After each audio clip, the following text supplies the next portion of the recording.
ஆஹ் எல்லாருக்கும் வணக்கங்கள். இன்னைக்கு நம்ம வந்து பகவத்கீதை 18 டேஸ் கோர்ஸ் லெவல் 1ல இருக்கோம். பகவத்கீதை பத்தி நம்ம எல்லாரும் தெரிஞ்சுக்க போறோம். பகவான் அனுகிரகத்தோட நம்ம எல்லாரும் இந்த சத்சங்கல் ஜாயின் பண்ணியிருக்கோம்.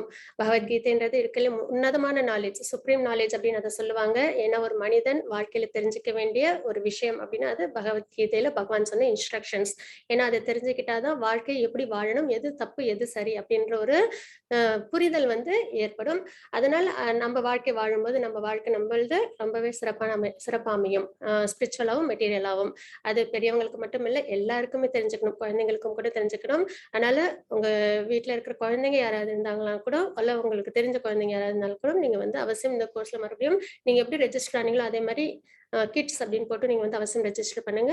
இன்னும் நிறைய பேருக்கும் நீங்க வந்து சொல்லி ரெஜிஸ்ட்ரேஷனுக்கு வந்து சொல்லுங்க. ஏன்னா இது சொல்றதுனால என்ன பலன் அப்படின்னு பாத்தீங்கன்னா, இதுதான் இருக்கல உயர்ந்த நாலேஜ். இதுதான் நம்மளுக்கு வாழ்க்கையில நன்மைகளை கொடுக்கும். ஸ்பிரிச்சுவலா நம்மளுக்கு நல்ல விஷயங்களை கொடுக்கும். அதே மாதிரி ரொம்ப ஒரு மென்டல் சப்போர்ட் நம்மளுக்கு வந்து கிடைக்கும் இந்த பகவத்கீதை நாலேஜ் தெரிஞ்சுக்கிறதுனால. அதனால்தான் பகவான் வந்து நம்மளுக்கு கலிகாலத்துல பகவத்கீதை உபதேசம் பண்ணியிருக்காங்க. நல்ல அவசியம் இதெல்லாம் நீங்க செய்யணும். அதுக்கப்புறம் இதுக்கு பாத்தீங்கன்னா ஓரியன்டேஷன், ஒரு சின்ன ஒரு இன்ஃபோ, இந்த 18 டேஸ் கிளாஸஸ் பொறுத்த வரைக்கும் இது பாத்தீங்கன்னா தினமும் 1 மணி நேரம் கிளாஸ். அதுக்கப்புறம் பாத்தீங்கன்னா பகவத்கீதையில மொத்தம் 18 சாப்டர்ஸ் இருக்கு. அந்த 18 சாப்டரும் ஒரு நாளைக்கும் ஒரு சாப்டர் எடுத்து நம்ம பார்ப்போம். ஒரு சாப்டர் நிறைய ஸ்லோகங்கள் இருக்கும். பகவத்கீதையில பாத்தீங்கன்னா மொத்தம் 700 ஸ்லோகங்கள் இருக்கு. எல்லாத்தையும் நம்மளால இந்த 18 டேஸ்ல கவர் பண்ண முடியுமானா முடியாது. அதனால நம்ம என்ன பண்ணுவோம்னு பாத்தீங்கன்னா ஒரு நாளைக்கும் ஒரு சாப்டர் பார்ப்போம். அதுல ஒரு முக்கியமான ஸ்லோகங்கள், கீ பாயிண்ட்ஸ் உள்ள ஸ்லோகங்கள் எடுத்து நம்ம வந்து பார்ப்போம். அதுக்கப்புறம் கொஸ்டின் அண்ட் ஆன்சர். அதுல ஏதாவது உங்களுக்கு சந்தேகங்கள் இருந்ததுன்னா கிளாஸ் முடிஞ்சதுக்கு அப்புறம் நீங்க அவசியம் கேட்கலாம். இல்ல வேற அப்புறம் இன்னொரு விஷயமும் இருக்கு. நீங்க வந்து அவசியம் வந்து இப்போ ரெஜிஸ்ட்ரேஷன் தான் பண்ணிருக்கீங்க. இதுக்கப்புறம் உங்களோட கோர்ஸ் நீங்க என்ரோல்மெண்ட் பண்ணணும்.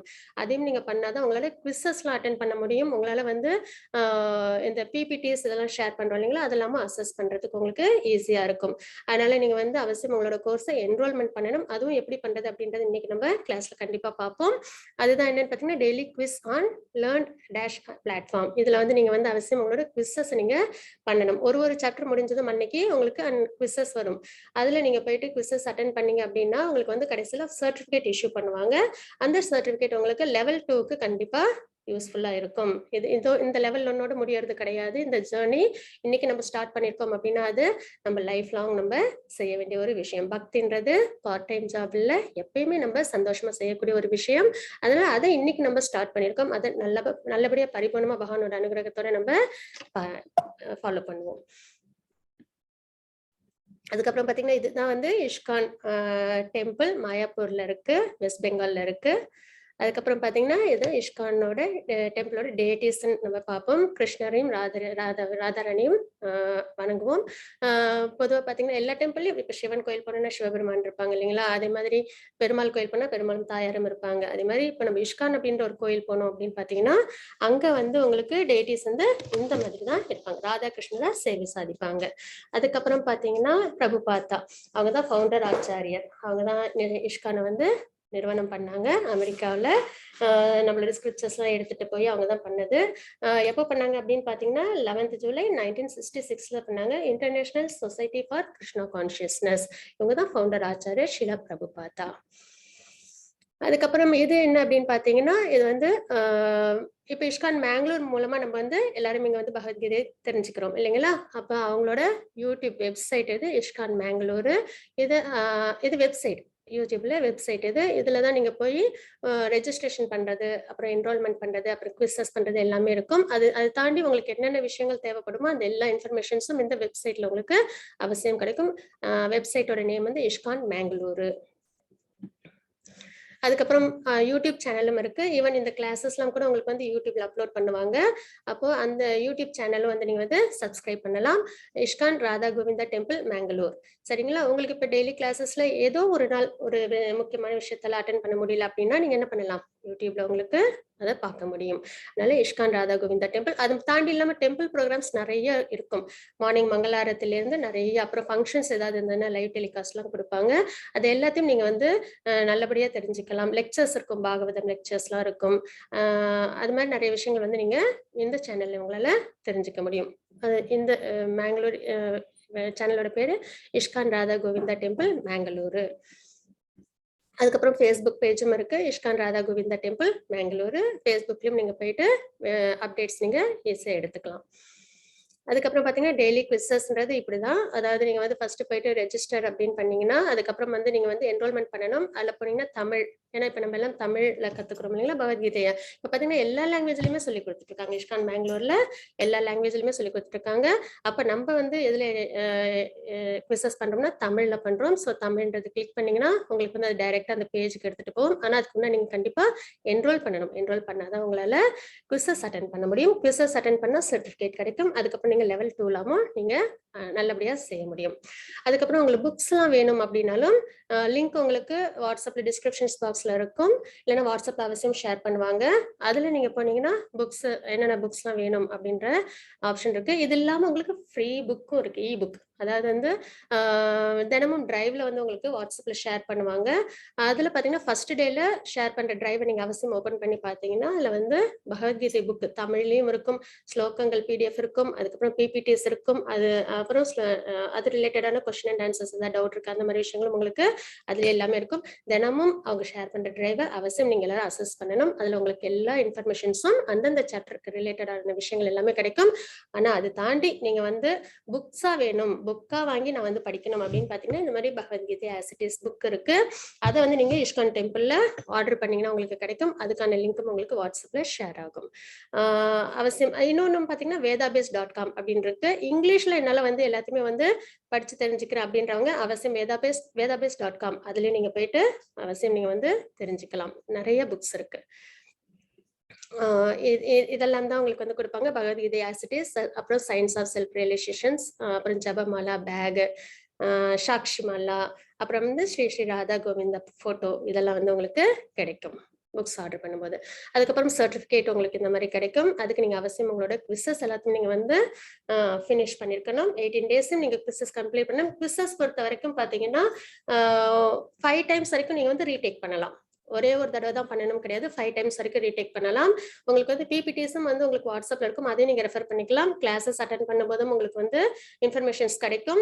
அது தாண்டி உங்களுக்கு வேற ஏதாவது கொஸ்டின்ஸ் வந்து நீங்க கிளாஸ்லயும் கேட்கலாம். இல்லைன்னா வந்து அட்மின்ஸும் நீங்க கேட்கலாம். அதுக்கப்புறம் வந்து குவிசஸ் வந்து 5 தடவை நீங்க ரீடேக் பண்ணலாம். இப்போ ஒரு ஏன்னா வந்து நீங்க வந்து அதுல வந்து 80% வந்து கண்டிப்பா வந்துட்டு நீங்க வந்து கம்ப்ளீட் பண்ணிருக்கணும். அதாவது மார்க் வாங்கியிருக்கணும். அப்போ ஏதாவது கொஞ்சம் கம்மி ஆயிடுச்சு, ஏதாவது தப்பாயிடுச்சுன்னா நீங்க வந்து நெக்ஸ்ட் செக் அப்படின்னு போட்டீங்கன்னா அது வந்து தப்பா இருந்ததுன்னா அதுக்கான ஆன்சரையும் அது கீழே கொடுக்கும். அதை நீங்க நோட் பண்ணி அதை படிச்சு தெரிஞ்சுக்கிட்டீங்கன்னா கூட அடுத்த தடவை நீங்க ரீடேக் பண்ணும்போது அந்த தப்பான ஆன்சர் உங்களால கொடுக்க முடியாது. அதுக்கப்புறம் அதுக்கான ரைட்டான ஆன்சர் என்னன்றது நீங்க அந்த இன்ஃபர்மேஷன்ஸ்ல தெரிஞ்சுப்பீங்க. அதனால உங்களால ரைட்டான ஆன்சர்ஸ் உங்களால கொடுக்க முடியும். செகண்ட் ரீடேக்லயே நீங்க வந்து கண்டிப்பா 10 out of 10 வாங்கிட முடியும். ஒவ்வொரு தடையும் செக் அப்படின்னு வரும். அதுல பாத்தீங்கன்னா தப்பா இருந்ததுன்னா அதுக்கான கரெக்டான ஆன்சர் என்ன, அது அந்த விளக்கங்கள் அதுல இருக்கும். அதை படிச்சு நீங்க தெரிஞ்சுக்கிட்டு சரியான ஆன்சரை அடுத்த தடவை ரீடேக் பண்ணும்போது நீங்க அவசியம் அதை வந்து அப்டேட் பண்ணிக்கலாம். அது தாண்டி ஏதாவது உங்களுக்கு ப்ராப்ளம் இருந்ததுன்னா அவசியம் அட்மின்ஸையோ இல்லைன்னா கிளாஸ்ல ஜூம் லிங்க்லயோ கான்டாக்ட் பண்ணலாம். அதுக்கப்புறம் நம்ம இப்போ இந்த ஒரு நல்ல ஒரு விஷயம் நம்ம ஸ்டார்ட் பண்ணியிருக்கோம். பகவத்கீதை 18 டேஸ் நம்ம வந்து பார்க்க போறோம். லெவல் 1ல அதுக்கு நம்ம கண்டிப்பா பகவானோட அனுகிரகத்தையும் ஆச்சாரியர்களோட அனுகிரகத்தையும் நம்ம எடுத்துக்கலாம். ஸ்ரீ குரு प्राणामा ओम अज्ञानतिमिरान्धस्य ज्ञानाञ्जनशलाकया चक्षुरुन्मीलितं येन तस्मै श्रीगुरुवे नमः। नमो विष्णुपादाय कृष्णप्रस्थाय भूतले श्रीमते भक्तिवेदान्त स्वामिनिति नामिने। नमस्ते सरस्वती देवे गौरवाणी प्रचारिणे निर्विशेष शून्यवादी पश्चात्तदेशतारिणे। जय श्री कृष्ण चैतन्य प्रभु नित्यानंद श्री अद्वैत गदाधर श्रीवासादि गौर भक्त वृंद। हे कृष्ण करुणा सिंधु दीन बंधु जगतपते गोपीश गोपिका कांत राधा कांत नमस्तुते। तप्त कांचन गौरांगी राधे वृंदावनेश्वरी वृषभानुसुते देवी प्रणमामि हरिप्रिये। वाञ्छाकल्पतरुभ्यश्च कृपा सिन्धुभ्येव च पतितानां पावनेभ्यो वैष्णवेभ्यो नमो नमः। नमो विष्णुपादाय कृष्णप्रस्थाय भूतले श्रीमते भक्तिवेदान्त स्वामिनिति नामिने। नमस्ते सरस्वती देवे गौरवाणी प्रचारिणे निर्विशेष शून्यवादी पश्चात्तदेशतारिणे। जय श्री कृष्ण चैतन्य प्रभु नित्यानंद श्री अद्वैत गदाधर श्रीवासादि गौर भक्तवृंद। हरे कृष्ण कृष्ण कृष्ण हरे हरे हरे राम राम राम हरे हरे हरे कृष्ण कृष्ण कृष्ण हरे हरे हरे राम राम राम हरे हरे हरे कृष्ण कृष्ण कृष्ण हरे हरे हरे राम राम राम हरे हरे। இதுதான் இந்த கோர்ஸ்க்கான ஒரு சில விளக்கங்கள் கொடுத்துருக்கோம். இதுல உங்களுக்கு ஏதாவது டவுட் இருந்ததுன்னா அவசியம் எங்களை நீங்க காண்டாக்ட் பண்ணுங்க. எந்த ஒரு விஷயமா இருந்தாலும் உங்களுக்கு ஏதாவது கம்ஃபர்ட்டா இல்லை அப்படின்னா அவசியம் அட்மினை நீங்க காண்டாக்ட் பண்ணலாம். இல்லைன்னா கிளாஸ்ல ஜூம்ல உங்களோட டவுட்ஸ் நீங்க ஷேர் பண்ணலாம். பகவானோட அனுகிரகத்தோட நம்ம இன்னைக்கு ஃபர்ஸ்ட் சாப்டர் நம்ம பார்க்க போறோம். 18 நாட்களில் பகவத்கீதை உண்மை உருவில் தெரிந்து கொள்ளுதல். அதாவது உண்மை உருவில் அது ரொம்பவே முக்கியம். ஏன்னா எப்பயுமே நம்ம ஒரு விஷயம் தெரிஞ்சுக்கிறோம் அப்படின்னா அதோட பேஸ் கரெக்டான, அதாவது கரெக்டான சோர்ஸ்ல நம்ம அதை தெரிஞ்சுக்கணும் இல்லைங்களா? அப்படின்ற பட்சத்துல இது பாத்தீங்கன்னா இஷ்கான் அப்படின்றது கௌடிய சம்பிரதாயத்தை ஃபாலோ பண்றாங்க. அதுல பிரபுபாதா பாத்தீங்கன்னா ஃபவுண்டர் ஆச்சாரியர் இஷ்கான் அவங்க கொடுத்திருக்கிற போதனையின் பேர்ல நம்ம தெரிஞ்சுக்க போறோம். அப்போ ஒரு பரம்பரையோட கனெக்ட் ஆகி நம்ம படிக்கும்போது அது கண்டிப்பா என்ன இருக்காது, அடல்ட்ரேட் ஆயிருக்காது. அது கண்டிப்பா உண்மை உருவில் இருக்கும் அப்படின்றதுதான் தாத்பரியம். அதனாலதான் பகவத்கீதை உண்மை உருவில் அப்படின்றதுக்கு இதுக்கு பேரு. 18 டேஸ் நம்ம பார்க்க போறோம். ஒரு நாளும் ஒரு சாப்டர் நம்ம பார்க்க போறோம். நல்வரவு. இஷ்கான் நிறுவனத்தின் நிறுவனர் ஆச்சாரியர் தெய்வீக அருள் கேசி பக்தி வேதாந்த சுவாமி பிரபுபாதாவின் போதனைகளின் அடிப்படையில், அவங்களோட போதனைகளின் அடிப்படையில் நம்ம என்ன தெரிஞ்சுக்கிறோம், பகவத்கீதை நம்ம தெரிஞ்சுக்க போறோம். இவங்கதான் ஏசி பக்தி வேதாந்த சுவாமி பிரபுபாதா. இவங்க பாத்தீங்கன்னா இவங்களோட லைஃப் அப்படின்னு பார்த்தோம்னா ரொம்பவே நிறைய கஷ்டங்களுக்கு மத்தியில தான் இவங்க என்ன பண்ணிருக்காங்க, இவ்வளவு பெரிய ஒரு நல்ல விஷயம் கிருஷ்ணா கான்சியஸ்னஸ் அப்படின்றத உலகம் ஃபுல்லா கொடுத்திருக்காங்க. தனக்கு கிடைச்ச ஒரு சந்தோஷமான ஒரு விஷயத்த உலகத்துல உள்ள எல்லாரும் அது அடையணும் அப்படின்ற ஒரு எண்ணத்துல எல்லாருக்கும் கொடுத்திருக்காங்க. அதுக்காக அவங்க நிறைய பிரயத்தனப்பட்டிருக்காங்க. அவங்களோட லைஃப் ஹிஸ்டரி உங்களுக்கு டைம் கிடைக்கும் போது நீங்க அவசியம் படிச்சு பாத்தீங்கன்னா தெரியும். ஏகப்பட்ட ஸ்ட்ரகிள்க்கு அப்புறம் தான் அவங்க என்ன பண்ணாங்க, இதை இந்த அளவுக்கு எல்லார்கிட்டையும் மக்கள் கிட்ட போய் சேர்த்திருக்காங்க. அது என்ன அப்படின்னா நம்ம இங்க கொஞ்சம் சின்னதா பாத்துருவோம். இவங்களோட இயற் பெயர் பாத்தீங்கன்னா அபயச்சரண். இவங்க எப்ப பிறந்தாங்க அப்படின்னு பாத்தீங்கன்னா செப்டம்பர் 1, 1996 வருடம் அவங்க பிறந்தாங்க. எங்கன்னு பாத்தீங்கன்னா கொல்கத்தால பிறந்தாங்க. அதுக்கப்புறம் பாத்தீங்கன்னா அங்கேயேதான் ஸ்கூல் அப்புறம் காலேஜ் அதெல்லாம் அவங்க முடிச்சது. அதுக்கப்புறம் பாத்தீங்கன்னா அவங்க யாரை ரெப்ரசென்ட் பண்ணாங்க அப்படின்னு பாத்தீங்கன்னா சைத்தன்ய மகாபிரபுவோட சங்கீர்த்தன மூமெண்ட் அவங்க ரெப்ரசென்ட் பண்ணியிருந்தாங்க. அவங்க 1922ல பக்தி சித்தாந்த சரஸ்வதி தாக்கூரா அவங்கதான் அவங்களோட குரு. சரிங்களா? அவங்கள 1922ல மீட் பண்ணாங்க. அப்புறம் 1933ல அவங்களோட டிசைபிளா அவங்க வந்தாங்க. அதுக்கப்புறம் அவங்க 1947ல அவங்களுக்கு பக்தி வேதாந்தா அந்த டைட்டில் அவங்களுக்கு கொடுக்கப்பட்டது. அவங்களோட இயற்பெயர் அபயச்சரண். சரிங்களா? அதுக்கப்புறம் அவங்க 1922ல அவங்களோட குருவை அவங்க மீட் பண்ணாங்க. அதுக்கப்புறம் அவங்களோட டிசைபிளா 1933ல அவங்க இனிஷியேஷன் வாங்கினாங்க. அதுக்கப்புறம் அவங்க 1947ல பக்தி வேதாந்தா டைட்டில் கொடுத்தாங்க. அதுக்கப்புறம் பாத்தீங்கன்னா நிறைய அவங்க பிரச்சாரம் பண்ணாங்க. இந்தியால நிறைய பாத்தீங்கன்னா பிரச்சாரம் பண்ணாங்க. ஆனா எந்த இடத்துலயுமே ஒரு நல்லபடியான ஒரு அங்கீகாரம் கிடைக்கவே இல்லை. ஆனாலும் என்ன பண்ணல, அவங்க அதை கைவிடவே இல்லை எப்படியாவது. ஏன்னா அவங்களோட குருவோட எப்பயுமே பாத்தீங்கன்னா பரம்பரை சிஸ்டம்ல குரு என்ன சொல்றாங்களோ அந்த இன்ஸ்ட்ரக்ஷன்ஸை அப்படியே ஃபாலோ பண்ணணும் சிஷ்யர்கள். அதுதான் இருக்கலே ஒரு சிறந்த ஒரு விஷயம். அவங்களோட குரு என்ன சொன்னாங்க அப்படின்னு பாத்தீங்கன்னா இந்த போதனைகள் சைத்தன்ய மகாபிரபுவோட போதனைகளை கிருஷ்ணா கான்சியஸ்னஸ்ல உலகம் ஃபுல்லா நீ கொண்டு போய் சேர்க்கணும் அப்படின்றத ப்ரீச்சிங் நல்லபடியா பண்ணணும் அப்படின்றத அவங்க கொடுத்தாங்க. அந்த வார்த்தைகளை இவங்க வேத வாக்க எடுத்துட்டு அதை எவ்வளவு கஷ்டங்களுக்கு மத்தியிலும் அவங்க என்ன பண்ணாங்க, எல்லாருக்கும் கொண்டு போய் சேர்த்தாங்க. அப்ப பாத்தீங்கன்னா நிறைய அவங்க பிரச்சாரம் பண்ணாங்க. அப்புறம் பேக் டு காட் ஹெட் அப்படின்ற மேகசின்ஸ் அவங்க பிரிண்ட் பண்ணி எல்லாருக்கும் இஷ்யூ பண்ணிட்டு இருந்தாங்க. இதற்கு பதில் நிறைய விஷயங்கள் அவங்க பண்ணாங்க. அதுக்கப்புறம் என்ன ஆச்சு அப்படின்னு பாத்தீங்கன்னா 1965ல அவங்க என்ன பண்ணாங்கன்னா அமெரிக்காவுக்கு டிராவல் பண்ணாங்க, நியூயார்க்கு. அப்போ ஒரு கார்கோ ஷிப்ல போனாங்க. அப்போ பாத்தீங்க அப்படின்னா 2 தடவை ஹார்ட் அட்டாக் வந்துச்சு. இருந்தாலும் அவங்க அதையும் சமாளிச்சு கையில கொஞ்சம் சொற்ப பணத்தோட அதுக்கப்புறம் கொஞ்சம் நம்மளோட ஸ்கிரிப்சஸ் எல்லாத்தையும் எடுத்துக்கிட்டு அவங்க போனாங்க. போனவொடனே யாரும் இல்லை கூப்பிடுறதுக்கு, வாங்க அப்படின்னு சொல்லி கூப்பிடுறதுக்கு. போனாங்க. போயிட்டு அதுக்கப்புறம் பாத்தீங்கன்னா நிறைய பார்க்ல அப்புறம் வீதிகள் எல்லாம் சங்கீர்த்தன யஜ்ஞத்தை அவங்க சொன்னாங்க. அப்போ அவங்க கிட்ட அட்ராக்ட் ஆனவங்க எல்லாரும் என்ன பண்ணாங்க, அவங்களுக்கு ரொம்ப சப்போர்ட்டிவா இருந்தாங்க. அதுக்கப்புறம் தான் ஜூலை 11, 1966ல International Society for Krishna Consciousness அதை அவங்க நிறுவனம் பண்ணாங்க. அதுக்கப்புறம் 1967ல ரத்த யாத்திரை பண்ணாங்க.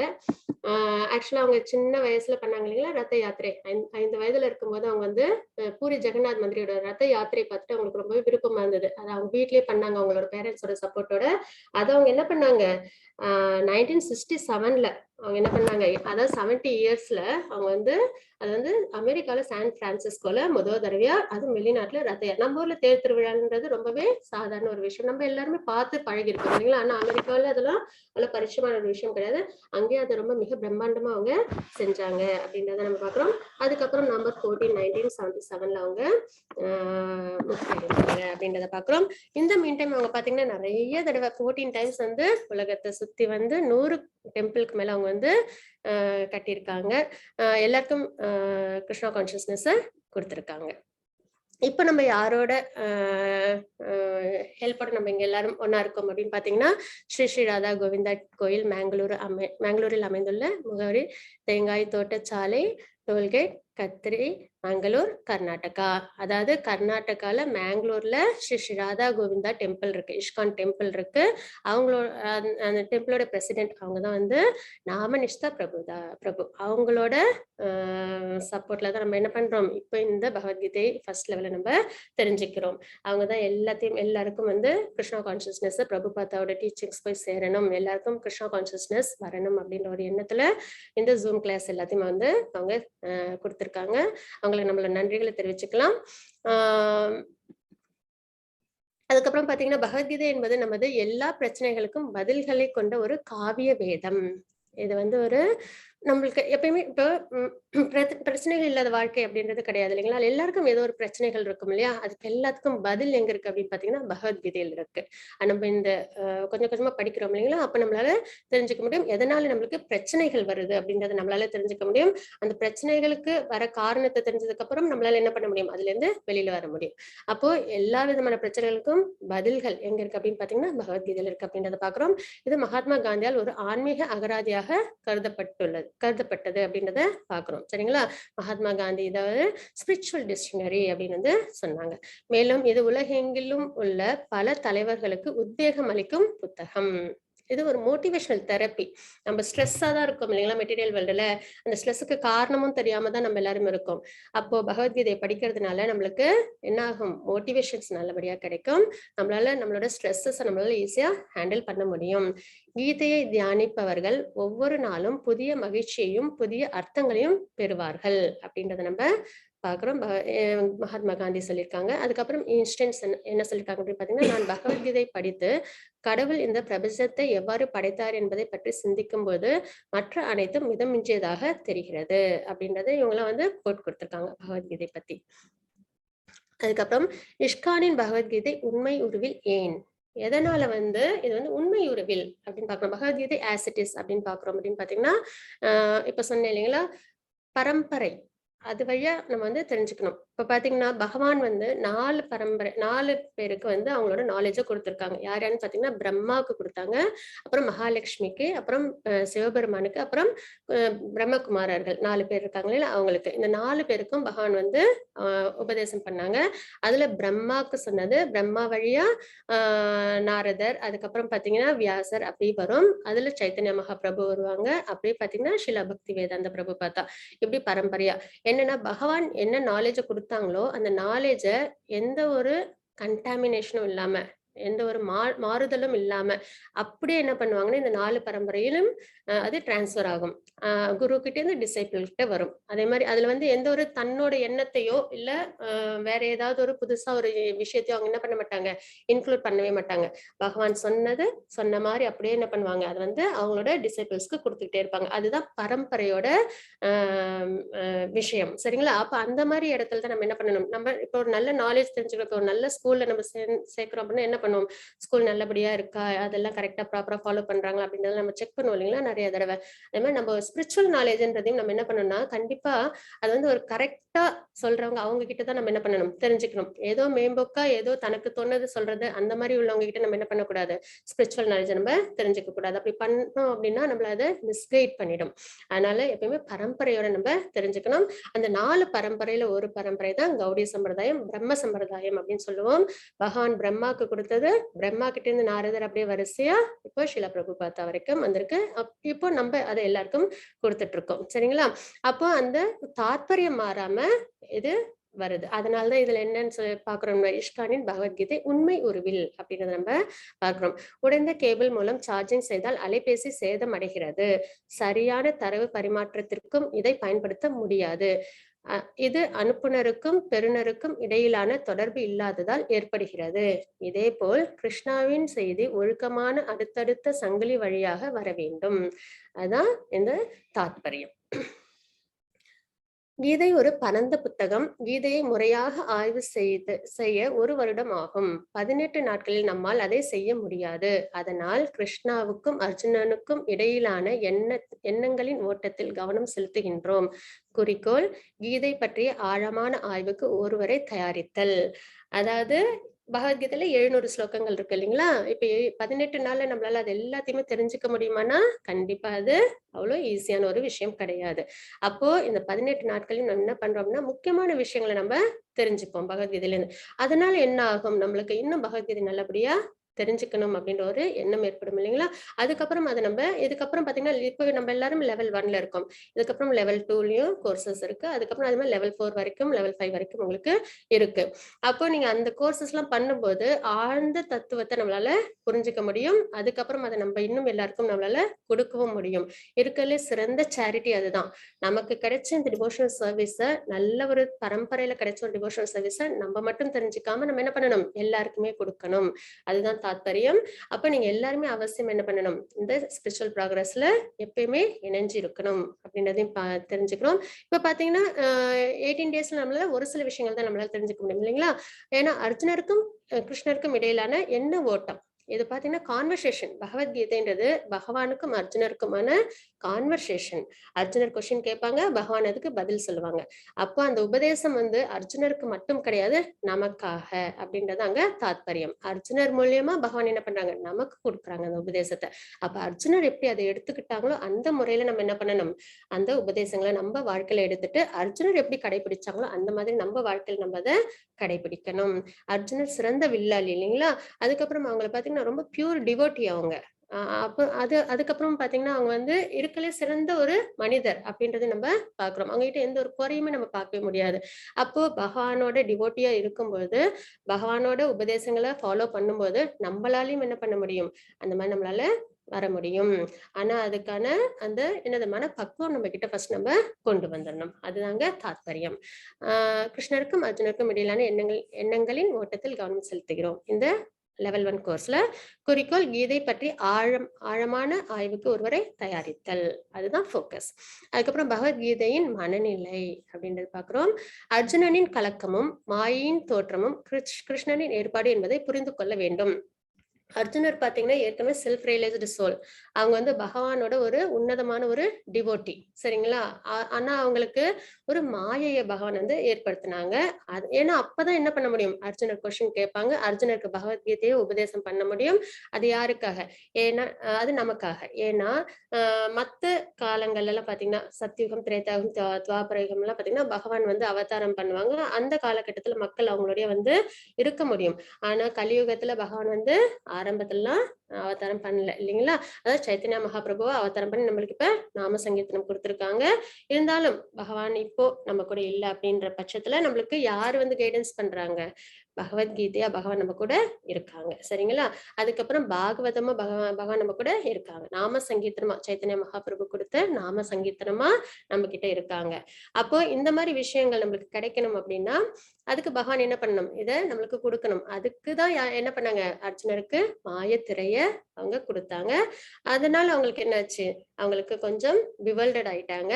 அதனால அவங்க பகவான் கிட்ட கொஸ்டின்ஸ் கேட்டாங்க. பகவான் அவங்களுக்கு பகவத்கீதையை உபதேசம் பண்ணாங்க. அர்ஜுனருக்கு குழப்பமும் கலக்கமும் ஏற்படாவிட்டால் அவரை மீட்பதற்காக கிருஷ்ணர் பகவத்கீதையை பேச வேண்டிய அவசியம் இல்லை. பகவத்கீதையை முதலில் கேட்பவர் அர்ஜுனர் என்றாலும் அது அனைவரின் நலனுக்காகவே. ஏன்னா இது வெறும் அர்ஜுனருக்கு பகவான் கொடுத்த ஒரு விஷயம் கிடையாது, அர்ஜுனருக்கு மட்டுமான ஒரு விஷயம் கிடையாது, அர்ஜுனர் மூலியமா நமக்கு கொடுத்திருக்காங்க அப்படின்றது இங்க தாத்பரியம். அர்ஜுனனின் தீர்க்கமற்ற தன்மை. கிருஷ்ணர் இரு படைகளுக்கும் நடுவில் தேரை ஓட்டினார். குருட்சேத்திர போரில் போராட அர்ஜுனன் சிரமப்பட்டார். அவர் ஸ்ரீ கிருஷ்ணாவிடம் சரணடைந்தார். இதன் விளைவாக இந்த பகவத்கீதை பேசப்பட்டது. மாயை ஏற்பட்டுச்சு இல்லைங்களா? அர்ஜுனருக்கு அத ஏற்கனவே செல்ஃப் ரியலைஸ்டு சோல் அப்படின்னா என்ன அப்படின்னு பார்த்தீங்கன்னா, தாத்பரியங்கள் எல்லாமே தெரியும். ஸ்பிரிச்சுவலான ப்ராக்ரஸ் நல்லா இருக்கிறவங்க தான் செல்ஃப் ரியலைஸ்டு சோல் அப்படின்றத நம்ம பார்ப்போம். சரிங்களா? அப்போ அ அர்ஜுனர் வந்து இப்போ என்ன ஆயிட்டாங்க? கலக்கம் அடைஞ்சிருக்காங்க. அவங்களுக்கு வந்து எது சரி, தப்புன்னு தெரியாத மாதிரி ஏன்னா பகவான் மாயை ஏற்படுத்தினாங்க இல்லைங்களா? அதனால அவங்களுக்கு சரி எது, தப்பு எதுன்னு தெரியாத ஒரு எண்ண ஓட்டத்துல இருக்காங்க. அப்போ பகவான் என்ன பண்ணாங்க? இரு படைகளுக்கும் நடுவில் தேரை ஓட்டினார். இது பார்த்தீங்கன்னா, மகாபாரதத்துல வரும். சரிங்களா? ஏன்னா பகவத்கீதைய பகவான் எப்போ உபதேசம் பண்ணாங்க அப்படின்னு பார்த்தீங்கன்னா, கௌரவர்கள், பாண்டவர்கள். அதுல வந்து கௌரவர்கள் அதர்மம் பண்ணுவாங்க. பாண்டவர்கள் தர்ம வழியில நடப்பாங்க. இல்லைங்களா? அப்போ பாண்டவர்களுக்கு சப்போர்ட்டிவா யார் இருந்தாங்க? பகவான் கிருஷ்ணர் இருந்தாங்க. மகாபாரதம் எல்லாருக்கும் ஆல்மோஸ்ட் தெரிஞ்சிருக்கும் அப்படின்றத நம்புறேன். அப்போ வந்து பாண்டவர்கள்ல அர்ஜுனர் என்ன ஆயிடுச்சு அப்படின்னு பார்த்தீங்கன்னா, போர் பண்ணும்போது அவங்களுக்கு மனம் வந்து வருத்தம் ஆயிடுச்சு. ஏன்னா அங்க யாரெல்லாம் இருக்காங்க ஆப்போசிட் சைட்லன்னு பார்த்தீங்கன்னா, பீஷ்ம தேவர் இருந்தாங்க. அதுக்கப்புறம் வந்து குரு இருந்தாங்க. துரோணாச்சாரியார்லாம் இருந்தாங்க இல்லைங்களா? அவங்களெல்லாம் வந்து எதிர்த்து அர்ஜுனரால என்ன பண்ண முடியல? போர் பண்ண முடியல அப்படின்னு சொல்லி அவங்க என்ன பண்றாங்க? என்னால போர் பண்ண முடியாது அப்படின்னு வந்து சொல்றாங்க. அப்போதான் வந்து என்ன பண்றாங்க பகவான் அவங்களுக்கு பகவத்கீதைய உபதேசம் பண்றாங்க. அதாவது பாத்தீங்கன்னா, நம்மளோட சாஸ்திரம் அப்படின்னு பாத்தீங்கன்னா 4 வேதங்கள். அதுதான் நம்மளோட ஆதாரம். நம்மளுக்கான வழிகாட்டி. நம்மளுக்கு இப்போ நம்ம ஒரு கண்ட்ரில இருக்கோம் அப்படின்னா, ரூல்ஸ் அண்ட் ரெகுலேஷன்ஸ் இருக்கும் இல்லைங்களா? அந்த ரூல்ஸ் அண்ட் ரெகுலேஷன்ஸ் படி நம்ம இருந்தோம் அப்படின்னா, நம்மளோட லைஃப் எப்படி இருக்கும்? பீஸ்ஃபுல்லா இருக்கும். ஆனா, அந்த கண்ட்ரியோட ரூல்ஸ் அண்ட் ரெகுலேஷன்ஸ நம்ம ஃபாலோ பண்ணல அப்படின்னா, நம்மளுக்கு ட்ராஜடி ஆகும் இல்லைங்களா? அதே மாதிரி தான் நம்ம வாழ்க்கை இந்த ஹியூமன் லைஃபா இருக்கட்டும், இந்த ஒவ்வொரு லிவிங் என்டிட்டிக்கும். அதாவது நம்மளோட பேஸ் வந்து நம்மளோட ஸ்கிரிப்சர்ஸ் அதாவது வேதங்கள். அந்த 4 வேதங்களையும் நம்மளால எல்லாராலையும் தெரிஞ்சுக்க முடியுமா அப்படின்னு பார்த்தா, எல்லாராலையும் அவசியம் அத தெரிஞ்சுக்க முடியாது இல்லைங்களா? ஏன்னா முழுக்க முழுக்க சான்ஸ்கிரிட்ல இருக்கும். அதுவும் அது கடல் அளவு இருக்கும்.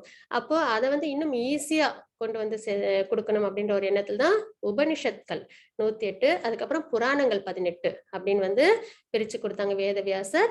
அதுக்கப்புறம் இதிகாசங்கள் 2 அப்படின்றத நம்ம பார்க்கிறோம். உபனிஷத்கள் அப்படின்னு பார்த்தோம்னா, வேதங்களோட சார அம்சமா தான் வரும். அதுக்கப்புறம் புராணங்களும் அந்த மாதிரி தான் வரும். அதுல உபனிஷத்கள்ல ஒண்ணுதான் பகவத்கீதை. 108 உபனிஷத்கள் ஒண்ணு பகவத்கீதை. புராணங்கள்லன்னு பாத்தீங்கன்னா 18 புராணங்கள். அதுல பாகவத புராணம் மிக சிறந்த புராணம். ஏன்னா இது 2 பகவானை பத்தி பேசக்கூடிய ஒரு விஷயங்கள். பகவத்கீதை பகவானே பேசின வேர்சஸ் பகவானே சொன்ன ஸ்லோகங்கள். பாகவதம்ன்றது பகவானை பத்தி நம்ம தெரிஞ்சுக்கிற ஒரு விஷயம். சரிங்களா? இது 2மே உயர்ந்த ஒரு விஷயங்கள். அதுக்கப்புறம் இதிகாசங்கள்ன்றது என்னன்னா, இப்ப உபனிஷத் புராணங்கள் இது 2ம் படிக்கலைன்னா கூட, இதிகாசங்கள்ல ராமாயணம், மகாபாரதம். இதுல பாத்தீங்கன்னா, ராமாயணத்துல ராமர் எப்படி வந்து வாழ்ந்தாங்க, சீதை அம்மா எப்படி வாழ்ந்தாங்க அப்படின்றதையும் பார்க்க முடியும். அப்புறம் சுத்தி அவங்க எல்லாரையும் எந்த அளவுக்கு ஒரு ராஜ்யம் எப்படி நடத்தணும், சகோதரர்களோட எப்படி இருக்கணும், எல்லாத்தையும் நம்ம வந்து பாக்குறோம் இல்லைங்களா? ஒரு கதையின் மூலியமா. அதே மாதிரி மகாபாரதம் பாத்தீங்கன்னா, ஒரு கதையின் மூலியமா நம்மளுக்கு வந்து நம்மளோட ஸ்கிரிப்சர்ஸ் சொல்றதுதான் இதிகாசங்கள். அதுவும் இல்லாம அது அது என்னன்னா, அந்த காலகட்டத்திலேயே அதை வந்து எழுதியிருப்பாங்க. ராமாயணத்தை வால்மீகியும், மகாபாரத வேதவியாசரும் அந்த நேரத்திலேயே அதை எழுதியிருப்பாங்க. அதனால அதுக்கு இதிகாசம் அப்படின்னும் பெயர். சரிங்களா? அப்ப நம்ம வேதங்கள் தான் நம்மளோட ஆதாரம். சாஸ்திரம் தான் நம்மளோட ஆதாரம். அதுதான் நம்ம ஸ்ட்ராங்கா பிலீவ் பண்ணணும். அதுல நம்ம மேற்கொண்டு நம்ம இன்னும் ஈஸியா ஏன்னா வேதத்தை எல்லாராலையும் தெரிஞ்சுக்க முடியாதுன்றனால தான் நம்ம புராணங்களும் இதிகாசங்களும் நம்ம தெரிஞ்சுக்கிறோம். சரிங்களா? அப்போ அதுல மகாபாரதம் அதுலதான் இது பகவத்கீதைய பகவான் வந்து உபதேசம் பண்ணாங்க அர்ஜுனருக்கு. இதிகாசம் மகாபாரதம். சரிங்களா? கிருஷ்ணர் இரு படைகளுக்கும் நடுவில் தேரை ஓட்டினார். குருட்சேத்திர போரில் போராட அர்ஜுனன் சிரமப்பட்டார். ஏன்னா ஆப்போசிட் டீம்ல யார் இருந்தாங்க? அவங்களோட பிரதர்ஸ் இருந்தாங்க. முக்கியமா கௌரவர்களும் அவங்களோட சகோதரர்கள் தான் இல்லைங்களா? அதுவும் இல்லாம நிறைய ரிலேட்டிவ்ஸ் இருந்தாங்க. அப்புறம் பீஷ்மர் இருந்தாங்க. அவங்களுக்கு ரொம்பவே சப்போர்ட்டிவானவங்க. அது மாதிரி குரு துரோணர். இவங்களை எல்லாம் போய் போர்ல வந்து அவங்க என்ன பண்ணணும்? கில் பண்ணணும் இல்லைங்களா? அப்போ அவங்களுக்கு அர்ஜுனருக்கு என்ன ஆயிடுச்சு? தடுமாற்றம் ஏற்பட்டுருச்சு. நான் எப்படி என் மேல இவ்ளோ அன்பா உள்ளவங்கள நான் எப்படி நான் வந்து எதிர்த்து போரிடுவேன் அப்படின்னு சொல்லி அவங்க சிரமப்பட்டாங்க போர் பண்றதுக்கு.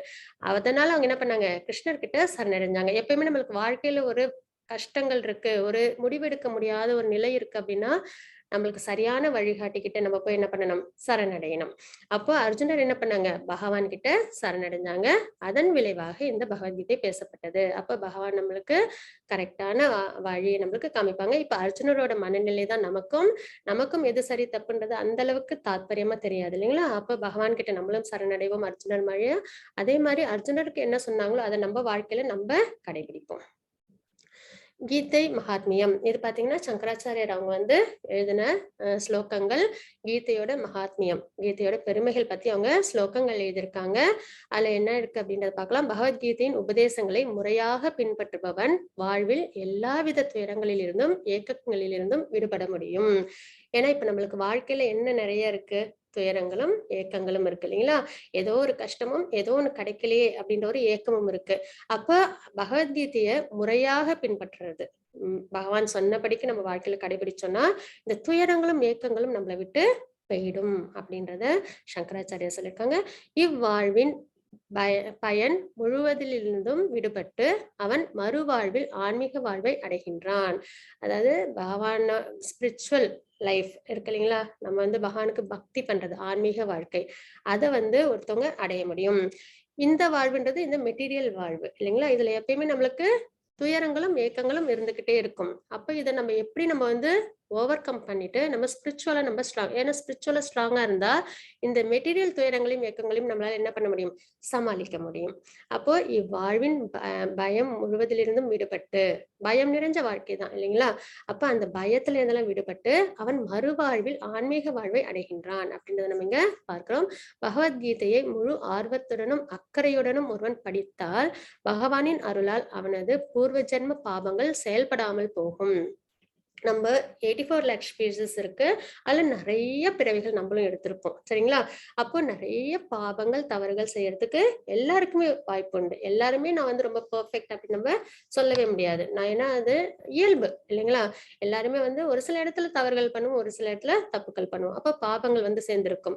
அப்ப அந்த பாவங்களை எப்படி நம்ம தொலைக்கிறது, எப்படி நம்மளை விட்டு போக்குறது அப்படின்னு பாத்தீங்கன்னா பகவத்கீதையை நம்ம ஃபாலோ பண்றதன் மூலியமா அப்படின்றத நமக்கு பார்க்கிறோம். பகவத்கீதையை முழு ஆர்வத்துடனும் அக்கறையுடனும் ஒருவன் படித்தால் பகவானின் அருளால் அவனது பூர்வ ஜென்ம பாவங்கள் செயல்படாமல் போகும். பாவங்கள்னால தான் நம்மளுக்கு கஷ்டங்களே வருது இல்லைங்களா. அப்போ ஆன்மீக வாழ்க்கையில கரெக்டா பகவான் சொன்ன இன்ஸ்ட்ரக்ஷன்ஸ் படி நம்ம வாழ்ந்தோம் அப்படின்னாலே நம்மளோட பாவங்கள் போயிடும். அப்ப நம்ம ஆன்மீக வாழ்க்கையில தவறுகள் செய்ய மாட்டோம். அது ஒரு முக்கியமான ஒரு விஷயம். அப்ப நம்மளுக்கு பாவங்களும் வராது. சோ நம்மளுக்கு பாவங்கள் வராது அப்படின்றத இங்க நம்ம பார்க்கிறோம். கீதா மகாத்மியம் இதுல ஒரு ஸ்லோகம் இருக்கு, அதை நம்ம பார்த்துடலாம். ஹரே கிருஷ்ணா லலிதா மாதாஜி, பிரணாம்.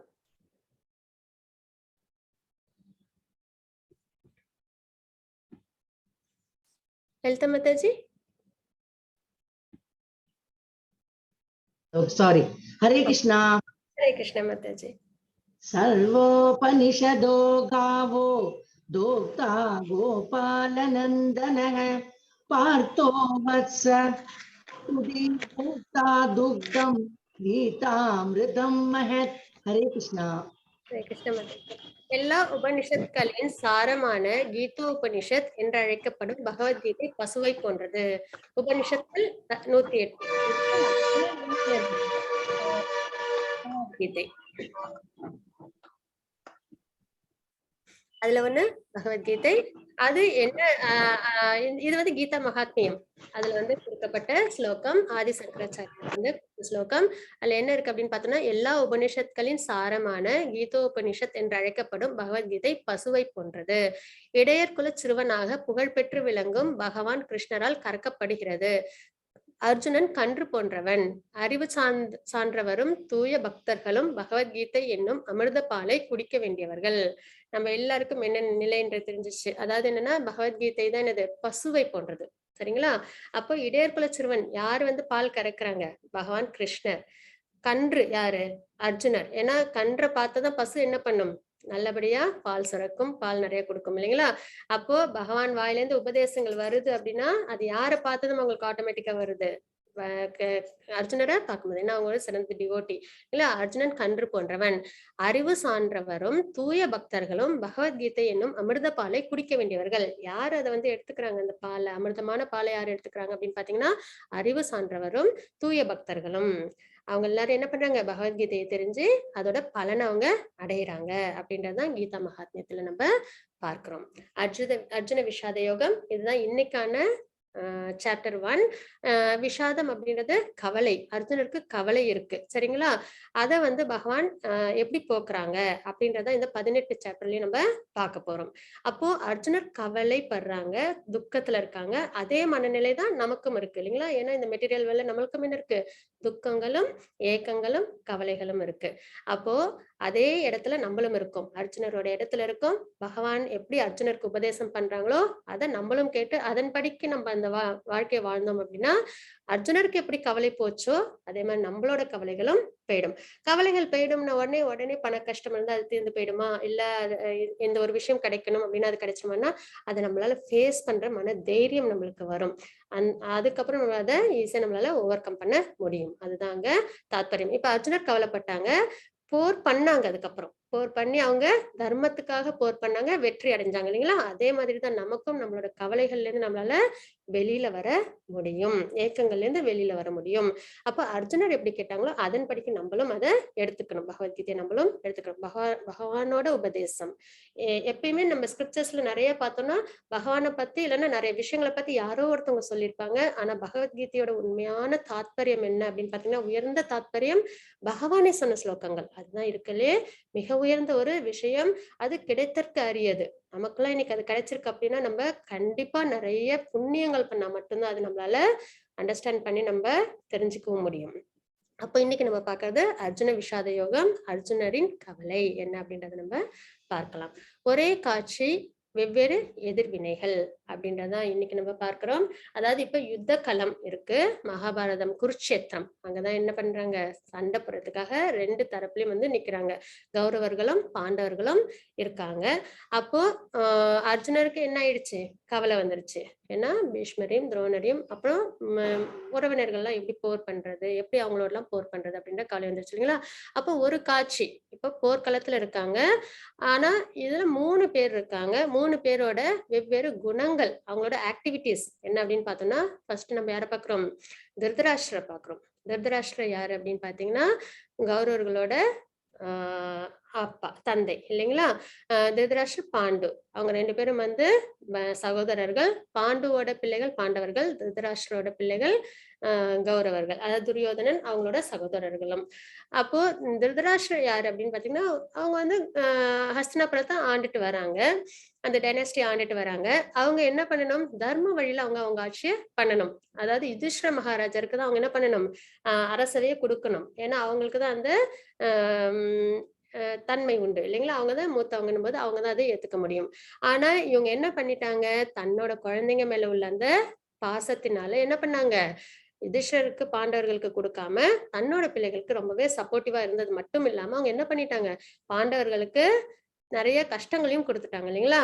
அப்போ ஒரு ராஜாவா இருக்காங்க, கிங்கா இருக்காங்கன்னா அவங்க எப்படி இருக்கணும்? தர்ம வழியில இருக்கணும். தர்மத்தை அவங்க நிலைநாட்டணும். ஆனா அவங்க என்ன பண்ணிட்டாங்க? அதர்மம் பண்ணியாவது தன்னோட பிள்ளைங்க நல்லா இருக்கணும் அப்படின்னு நினைச்சாங்க இல்லைங்களா? அதுதான் வந்து ஒரு காட்சி. அவங்க போரையும் நிறுத்தல. என்ன பண்ணாங்க? பாண்டவர்களை எப்படியாவது இவங்க வின் பண்ணி இவங்க சந்தோஷமா இருக்கணும்னு எதிர்பார்த்தாங்க. அப்போ இது அதர்மத்தோட பாதையில போற ஒரு விஷயமா இருக்கு. அப்போ இவங்க வந்து இக்னோரன்ட் மோட்ல இருக்காங்க. முக்குணங்கள் பகவத்கீதையில நம்ம என்னென்ன தெரிஞ்சுப்போம் அப்படின்னு பாத்தீங்கன்னா, ஈஸ்வரா பரமாத்மாவை பத்தி நம்ம தெரிஞ்சுப்போம். பகவானை பத்தி நிறைய விஷயங்கள் நம்ம தெரிஞ்சுப்போம். அதுக்கப்புறம் ஜீவான்றது நம்மளோட ஆத்மா. ஆத்மாவை பத்தி நம்ம தெரிஞ்சுப்போம். சரிங்களா? அதுக்கப்புறம் பிரகிருதி மெட்டீரியல் நேச்சர் பத்தி நம்ம தெரிஞ்சுப்போம். பிரகிருதின்றதுதான் முக்குணங்கள். இப்ப நம்ம எந்த ஒரு சுச்சுவேஷன் இருந்தாலும் இந்த ஒரு 3 குணம் தான் நம்ம கிட்ட இருக்கும். சத்துவ குணம் எல்லாருக்கும் நல்லது நினைக்கிறது. சரிங்களா? அந்த குணத்துல நம்ம இருப்போம். அதே வந்து ஒரு ஹியூமனும் ஒரு லிவிங் என்டிட்டியும் இந்த குணத்துலதான் இருக்கும். நல்லதை நினைக்கும் போது சத்துவ குணத்துல இருக்கும். தனக்கு வேணும்ன்றதை மட்டும் நினைச்சு திருப்தி பண்ணிக்கிறது ரஜோகுணம். தனக்கு ஒரு விஷயம் வேணும், அதை எப்படியாவது பிரயத்தனப்பட்டு அதை அடைஞ்சிடணும் அப்படின்னு ஒரு எண்ணத்துல இருப்பாங்க இல்லைங்களா? அவங்க வந்து ரஜோகுணத்துல இருப்பாங்க. அதே தமோ குணம்ன்றவங்க அதர்மம் செய்யறவங்க. தவறு செஞ்சாவது அதை அடைஞ்சிடணும், சந்தோஷமா இருக்கணும் அப்படின்ற ஒரு எண்ணத்துல இருப்பாங்க இல்லைங்களா? அவங்க வந்து தமோ குணத்துல உள்ளவங்க. ஆக ஒரு ஹியூமனும் ஒரு லிவிங் இந்த 3 குணம் தான். ஒண்ணு நல்லவங்களா இருப்பாங்க, இல்லைன்னா தன்னை பத்தி யோசிக்கிற சுயநலத்தோட இருப்பாங்க, இல்லைன்னா வந்து அதர்மம் பண்றவங்களா இருப்பாங்க இல்லைங்களா? அப்ப இந்த முக்குணம் தான். அப்ப இந்த போர் களத்திலயும் பாத்தீங்கன்னா 3 குணத்துல இருக்காங்க. ஒருத்தவங்க திருதராஷ்டிரர் அவங்க என்ன பண்ணிருக்காங்க, அவங்க பெரியவங்க கிங், அவங்க என்ன பண்ணணும், இதுதான் சரி, இப்படிதான் இருக்கணும் அப்படின்னு சொல்லி தர்மத்தை அவங்க என்ன பண்ணிருக்கணும், ஃபாலோ பண்ணிருக்கணும். அவங்க பிள்ளைங்க சொல்லியிருந்தாலும் இல்ல யுதிஷ்டர் தான் மகாராஜாவா ஆகணும், அவங்கதான் இந்த கண்ட்ரி ஆளணும் அப்படின்னு அவங்க சொல்லியிருக்கணும். ஆனா அவங்க என்ன பண்ணிட்டாங்க, அதை செய்யல இல்லைங்களா, அதர்மம் பண்ணிட்டாங்க. அப்போ இக்னோரன்ட் மோட். அதே மாதிரி துரியோதனன் பாத்தீங்கன்னா சுயநலத்தோட தான் எப்படியாவது என்ஜாய் பண்ணணும், இந்த இந்த கிங்டம் எடுத்து நம்ம ஆட்சி பண்ணணும் அப்படின்ற ஒரு எண்ணத்தோட அதுக்காக நிறைய பிரயத்தனப்பட்டாங்க இல்லைங்களா. தப்பான கைடன்ஸ் அதுதான் நம்ம எப்பயுமே நம்ம வாழ்க்கையில ரொம்ப முக்கியமா ஃபாலோ பண்ண ஒரு விஷயம். நம்மளுக்கு நல்லது சொல்றதை விட கரெக்டா இது பிடிச்சதை சொல்றதை விட நல்லது சொல்றவங்க சொல்றதை நம்ம ஃபாலோ பண்ணணும் அப்படின்றத நம்ம எடுத்துக்கணும். இப்ப பாத்தீங்கன்னா அர்ஜுனர் யாருகிட்ட போய் கேட்டாங்க உபதேசம், பகவான் கிட்ட கேட்டாங்க. ஏன்னா அவங்க கரெக்டா கைட் பண்ணுவாங்க, கரெக்டான பர்சன் அவங்க வந்து சூஸ் பண்ணி சரண்டர் பண்ணாங்க இல்லைங்களா அவங்கள. அதுதான் தாத்பரியம். அப்ப ஆனா துரியோதனன் என்ன பண்ணிட்டாங்க, சகுனி கிட்ட எல்லாம் போய் அவங்க வந்து அவங்க சொல் பேச்செல்லாம் அவங்க கேட்டுட்டாங்க, அவங்களோட ஆசைகளை திருப்தி பண்ணிக்கிறதுக்காக. அப்ப அவங்க வந்து ரஜோகுணத்துல இருந்தாங்க. அதுக்கப்புறம் பாத்தீங்கன்னா அர்ஜுனர் எப்படி இருக்காங்க, ஏற்கனவே நிறைய கஷ்டங்களை அனுபவிச்சுட்டாங்க. தனக்கு கிடைக்க வேண்டிய நியாயமான எந்த ஒரு விஷயமும் அவங்களுக்கு கிடைக்கல, ராஜ்யம் கிடைக்கல, அங்கீகாரம் கிடைக்கல. இருந்தாலும் அந்த போர்க்களத்துல அவங்க என்ன பண்றாங்க, மறுபடியும் கம்பேஷன், அதாவது என்னது அவங்களுக்கு கஷ்டம், இவங்களோட எல்லாம் சண்டை போட்டு நான் இந்த ராஜ்யத்துக்காக நான் இவங்களெல்லாம் வந்து நான் வந்து போரிட்டு கொல்லணுமா அப்படின்னு சொல்லி அவங்களுக்கு வருத்தம் ஏற்படுது இல்லைங்களா. அப்போ அதுதான் என்னது சத்துவகுணம். நமக்கு தனக்கு நல்லது நடக்குதோ இல்லையோ மத்தவங்களுக்கும் என்னது கஷ்டங்கள் வந்துடக்கூடாது அப்படின்ற ஒரு எண்ணத்தோட அவங்க என்னது அவங்க போர் பண்ண வேண்டாம் அப்படின்ற முடிவு எடுக்கிறாங்க இல்லைங்களா. அப்போ அது கம்பேஷன், சத்துவகுணம். அப்போ இந்த 3 குணம் தான் ஒரு மனிதன் கிட்டயும் இருக்கும். இது வந்து ஒருத்தவங்க கிட்ட மட்டும்தான் ரஜோகுணம் இருக்கும், ஒருத்தவங்க கிட்டதான் சத்துவகுணம் இருக்கும், ஒருத்தவங்க கிட்டதான் தமோகுணம் இருக்கும் கிடையாது. சுச்சுவேஷனுக்கு ஏத்த மாதிரி இந்த முக்குணமும் என்ன பண்ணும் நம்ம கிட்ட இருக்கும். அந்த குணத்துல நம்ம எதை எடுக்கிறோமோ கையில அந்த குணத்துக்கான ஆக்டிவிட்டிஸ் நம்ம கிட்ட வரும். அந்த செயல்களை செய்யும் போது அதுக்கான பலன் நம்மளுக்கு கிடைக்கும். அதுக்கான பலன் இப்ப சத்துவகுணத்துல நம்ம நல்ல செயல்களை செஞ்சோம் அப்படின்னா நம்மளுக்கு நன்மைகள் நடக்கும். ரஜோகுணத்துல நம்ம செயல்களை செஞ்சோம்னா நம்மளுக்கு அது என்ன கிடைக்கும், ஃப்ரூட்டிவ் ரிசல்ட்ஸ் நம்ம அனுபவிக்கணும். தப்பு செஞ்ச தப்புக்கான தண்டனை, நல்லது செஞ்ச நல்லதுக்கான பலன். அதே தமோ குணத்துல இருந்து நம்ம கெடுதல் அதர்மம் செஞ்சோம் அப்படின்னா நம்மளுக்கு என்ன கிடைக்கும், தண்டனைகள் கிடைக்கும். அப்போ இந்த முக்குணங்களையும் நம்ம என்ன பண்ணணும், கரெக்டா நம்ம கையாளணும். அதை தான் நம்மளும் பகவத்கீதையில நிறைய பார்ப்போம். இதுதான் பாத்தீங்கன்னா ஒரே காட்சி வெவ்வேறு எதிர்வினைகள் அப்படின்றத நம்ம இங்க பார்க்கிறோம். ஹரே கிருஷ்ண மாதாஜி, பிரணாம். ஸ்லோகம் நம்பர் 1.1. हरे कृष्णा।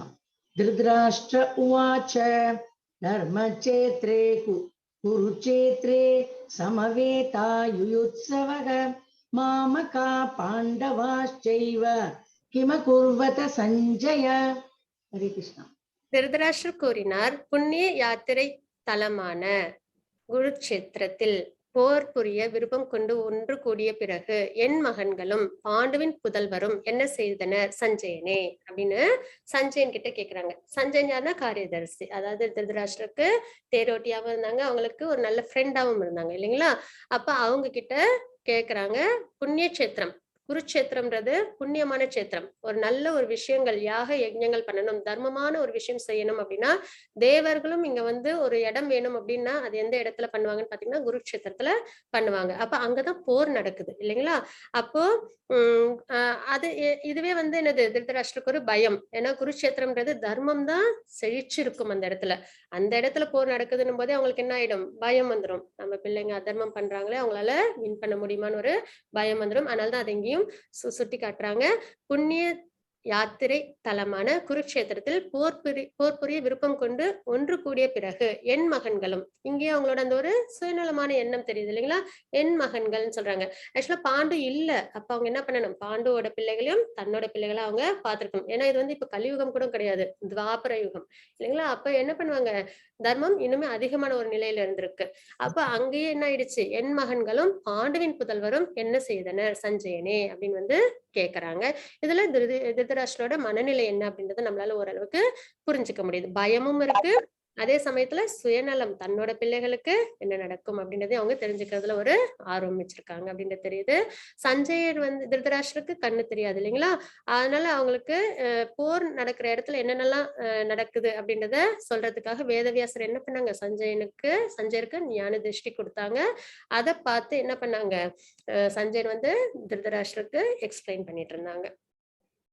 அதுல பாத்தீங்கன்னா தர்மக்ஷேத்ரே குருக்ஷேத்ரே அதெல்லாம் பார்த்தோம் இல்லைங்களா ஸ்லோகத்துல. அதுல என்ன அப்படின்னு பாத்தீங்கன்னா, இப்ப பால் இருக்கு அப்படின்னா அது வந்து அதாவது கௌரவர்களும் பாண்டவர்களும் ஒன்னாதான் இருக்கிறது இல்லைங்களா. அப்போ அதுல ஒரு இப்ப பால்ல வந்து கொஞ்சம் நம்ம வந்து ஏதாவது புளிப்பான பதார்த்தம் சேர்த்தோம்னா என்ன ஆயிடும், அது திரிஞ்சு போயிடும் இல்லைங்களா. திரிஞ்சு போய் என்ன ஆயிடும், பன்னீர் தனியா வந்துடும், அதே வந்து மலாய் தனியா வந்துடும், அதுக்கப்புறம் தண்ணீர் வந்து பிரிஞ்சிடும் இல்லைங்களா. அதுக்கப்புறம் அந்த பன்னீர் வச்சு என்ன பண்ணுவாங்க, ஸ்வீட் செய்வாங்க இல்லைங்களா. அதே மாதிரி திருதராஷ்டிரம் என்ன பண்றாங்க அப்படின்னு பாத்தீங்கன்னா, பாண்டுவும் அவங்களோட பிள்ளைகளும் இருக்கிற அந்த ஒரு கிங்டம்ல அந்த சுயநலம் அப்படின்ற ஒரு எண்ணத்தினால என்ன ஆயிடுது, அது அவங்க 2 பேருக்கும் பிரிவினை ஏற்பட்டுருது. அதுக்கப்புறம் அதுல கிடைக்கிற சந்தோஷத்தை யாருக்கு கிடைக்கணும்னு நினைக்கிறாங்க, அதுல கிடைக்கிற அந்த ராஜ்யத்தை தன்னோட குழந்தைங்களுக்கு கொடுக்கணும் அப்படின்றத அவங்க எதிர்பார்க்கிறாங்க. ஹரே கிருஷ்ண மாதாஜி 1.3.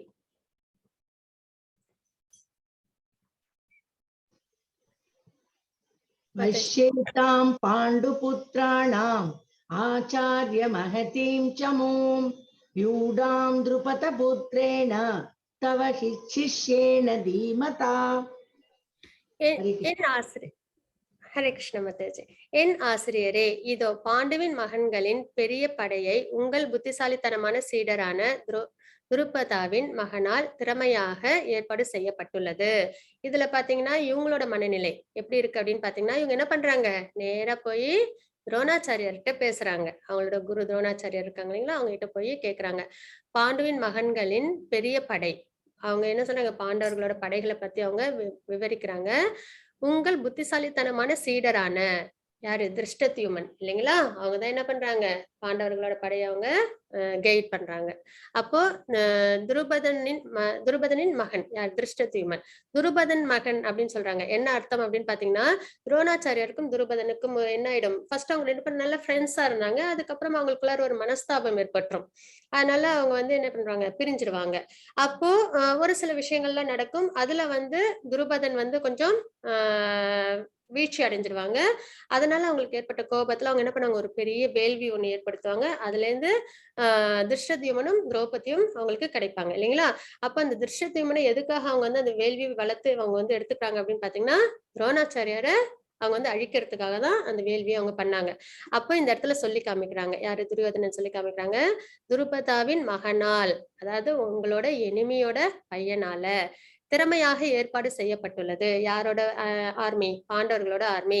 அதாவது துரோணாச்சாரியருக்கு சுட்டி காட்டுறாங்க. ஏன்னா துரோணாச்சாரியர் தான் என்ன பண்ணாங்கன்னா எல்லாருக்குமே வந்து போர் கலையெல்லாம் சொல்லி கொடுத்தவங்க. அவங்களுக்கு அந்த காலத்துல வந்து அந்த ஒரு பார்ஷியாலிட்டி எல்லாம் இருக்காது. அவங்களுக்கு நல்லாவே தெரியும் திருஷ்டத்யுமனால் தான் அவங்களுக்கு வந்து என்ன நடக்கும், மரணம் ஏற்படும்ன்றது தெரியும். இருந்தும் துருபதன் வந்து சொல்லுவாங்க, என்னோட மகனுக்கு நீ தான் எல்லா கலையும் சொல்லி தரணும்னு. அதுலயும் துரோணாச்சாரியர் என்ன பண்ணுவாங்க, எந்த ஒரு பாகுபாடும் இல்லாம எல்லா கலையும் அவங்களுக்கு சொல்லி கொடுப்பாங்க. தன்னை வந்து அழிக்க போறாங்கன்றது தெரிஞ்சும் அவங்களுக்கு சொல்லி தருவாங்க இல்லைங்களா. அந்த காலத்துல அப்படிதான் இருந்தாங்க, எல்லாருமே நேர்மையா இருப்பாங்க அவங்களோட செயல்பாடுகள்ல. அப்போ அதை வந்து இங்க வந்து துரியோதனன் சொல்லி காமிக்கிறாங்க. நீங்க வந்து சொல்லி கொடுத்த உங்களோட புத்திசாலித்தனமான சீடன் எப்படி வந்து படையை வந்து அமைச்சிருக்காங்கன்னு பாருங்க அப்படின்றத சொல்லி காமிக்கிறாங்க. அதனால அவங்களோட பயம் தெரியுது. இப்போ அவங்க வந்து ரொம்ப சிறப்பா அவங்க இருக்காங்க அப்படின்ற ஒரு பயத்தை அவங்க வெளிப்படுத்துறாங்க. மாதாஜி 1.3. 1.19. ஓகே மாதாஜி. 1.19. सघोषोदार्धराष्ट्राणां हृदयानि व्यधारयत् नभश्च पृथिवीं चैव तुमुलो व्यनुनादयन्. பல்வேறு சங்கோலிகளின் முழக்கம் பேரொலியாக எழுந்து பூமியும் வானமும் நடுங்குமாறு எதிரொலிக்க திருதராஷ்டிரின் மகன்களுடைய இதயங்கள் சிதறி போயின. அதாவது பாத்தீங்கன்னா போர் பண்றதுக்கு முன்னாடி என்ன பண்ணுவாங்க, சங்குநாதம் ஏற்படுத்துவாங்க இல்லைங்களா. அந்த மாதிரி இப்ப போர் ஸ்டார்ட் ஆக போகுது. அப்போ என்ன ஆகுது, எல்லாரும் அவங்களோட சங்கு நாதங்கள் எடுத்து முழங்குறாங்க. அந்த ஓசையை கேட்ட உடனே திருதராஷ்டிரோட மகன்களோட இதயங்கள்லாம் என்ன ஆயிடுச்சு, பயத்துல ரொம்பவே சிதறி போயிடுச்சு அப்படின்றத நம்ம இங்க பார்க்கிறோம். ஏன்னா அதர்மம் பண்ணும்போது அந்த பயம்ன்றது இருக்கும். தர்ம வழியில இருக்கிறவங்களுக்கும் பகவானோட டிவோஷனல் சர்வீஸ் பண்றவங்களுக்கும் பயம்ன்றது என்னைக்குமே இருக்காது. யார் ஒருத்தவங்க தனிச்சு இருக்காங்களோ அதர்மம் பண்றாங்களோ அவங்களுக்கு தான் என்ன இருக்கும், அந்த பயம்ன்றது இருக்கும். அப்ப அந்த சங்க நாதங்கள்லாம் கேட்கும்போது திருதராஷ்டிரன் மகன்களோட இதயத்துல என்ன ஆயிடுது, பயம் வந்துடுது. அதனால சிதறி போயின அப்படின்றத நம்ம பார்க்கிறோம். அதுக்கப்புறம் பாத்தீங்கன்னா போர் பண்றதுக்கு முன்னாடியே பாண்டவர்களோட விக்டரி வந்து தெரிஞ்சிடும். அதுக்கான அறிகுறிகள் அவங்க கிட்ட இருக்கும். அது என்னன்னு அப்படின்றத நம்ம பார்ப்போம். தர்மக்ஷேத்ரா அவங்க போர் பண்ற இடம். அதாவது நம்ம பார்த்தோம் இல்லைங்களா, அங்கதான் வந்து எப்பயுமே தர்மம் தழைச்சிருக்கும். ஆஹ் இந்த இந்த காலத்துல மட்டும் இல்ல, எப்பயுமே புராண காலத்திலயுமே தேவர்களும் வந்து ஒரு வேள்வி செய்யணும்னா அந்த இடத்தை தான் சூஸ் பண்ணுவாங்க அப்படின்றது நம்மளோட புராணத்துல இதிகாசத்துல இருக்கு, ஸ்கிரிப்சர்ஸ்ல இருக்கு. அப்ப தர்மக்ஷேத்ரா அப்படின்றது அந்த இடம். அந்த இடத்துல போர் பண்றதுனால அங்க தர்மம் தான் ஜெயிக்கணும் போது பாண்டவர்கள் தான் தர்ம வழியில இருக்காங்க, பகவானும் பாண்டவர்களோட இருக்காங்க இல்லைங்களா. அப்போ அது ஒரு விக்டரிக்கான சிம்பிள். அதுக்கப்புறம் தெய்வீக தேர். அர்ஜுனர் வந்து நிறைய எல்லாருக்கும் உதவி செஞ்சு நிறைய கிஃப்ட் வாங்கி வச்சிருப்பாங்க சரிங்களா. அப்படி அவங்க வந்து அக்னி பகவானுக்கு ஒரு தடவை சாட்டிஸ்ஃபை பண்ணதுனால அவங்களுக்கு அக்னி பகவான் என்ன பண்ணாங்க, தெய்வீகமான தேர் கொடுத்தாங்க. அந்த தேர் வந்து 8 திசையிலும் நினைச்சபடி அது போகும் சரிங்களா. அந்த அளவுக்கு ரொம்ப ஒரு சிறந்த தெய்வீக தன்மை உள்ள தேர். அதுக்கப்புறம் சங்கநாதம், பகவானோட சங்கொலி அங்க இருக்கு, பாஞ்சஜன்யம். அதுக்கப்புறம் அர்ஜுனரோடது எல்லாமே அது தெய்வீக சங்கநாதங்கள் இல்லைங்களா. அந்த சங்கநாதமும் அவங்களுக்கு பிளஸ் பாயிண்டா இருக்கு. காண்டீவம், அதாவது அர்ஜுனர் கையில இருக்கிற பாசுபதாஸ்திரம், அது வந்து சிவபெருமானால அர்ஜுனருக்கு கிடைச்சது இல்லைங்களா. அதுவும் என்னது ஒரு பாசிட்டிவ் சைன் அவங்களுக்கு. அதுக்கப்புறம் பாக்கியலட்சுமி, மகாலட்சுமி, எந்த இடத்துல மகாலட்சுமி இருக்காங்களோ அங்கெல்லாம் என்ன இருக்கும், செல்வ செழிப்பும் அதிர்ஷ்டமும் நிறைஞ்சிருக்கும் இல்லைங்களா.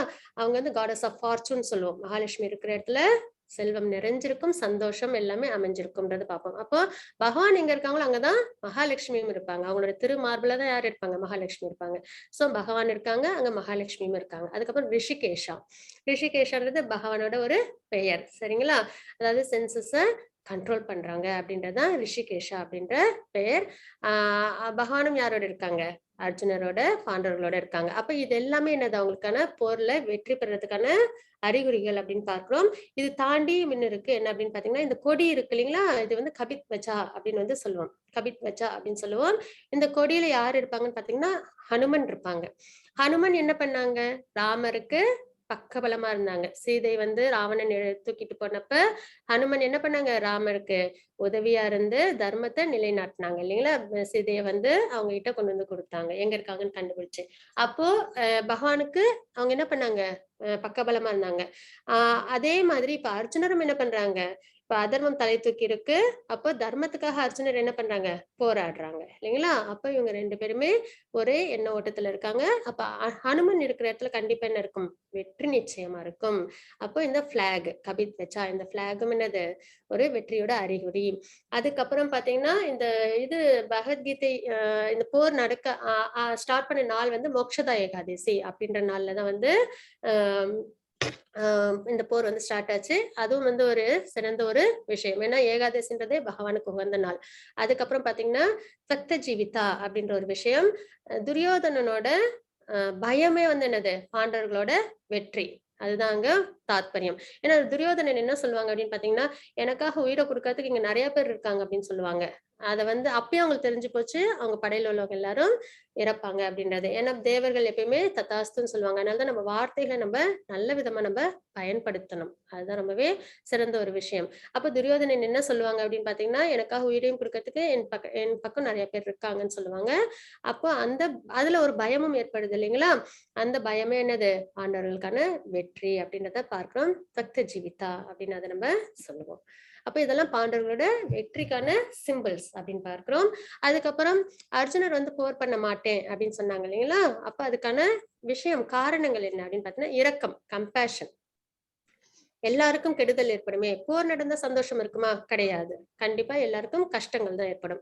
அப்போ இரக்கம், இன்பமின்மை, சந்தோஷம் இருக்காது. பாபச் செயல், ஏன்னா நிறைய பேர் அதுல இறந்து போவாங்க. அதனால பாபம் வந்து சேரும். அப்புறம் குடும்ப பாரம்பரியம் கெட்டு போயிடும். ஏன்னா ஒரு குடும்பத்துல இருந்தும் ஆண்கள் வந்திருப்பாங்க. அப்பாவோ இல்லைன்னா அண்ணனோ இல்ல மகனோ வந்து அங்க போர் பண்ண வந்திருப்பாங்க. அப்ப அவங்களுக்கு ஏதாவது ஆச்சு அப்படின்னா அவங்க குடும்பத்துல உள்ள பாரம்பரியங்கள்லாம் பாதுகாப்பு இல்லாம சீர்கெட்டுடும் இல்லைங்களா? அது ஒரு விஷயம். அப்புறம் இருமனம், போர் பண்ணலாமா வேண்டாமா அப்படின்ற விஷயங்கள்.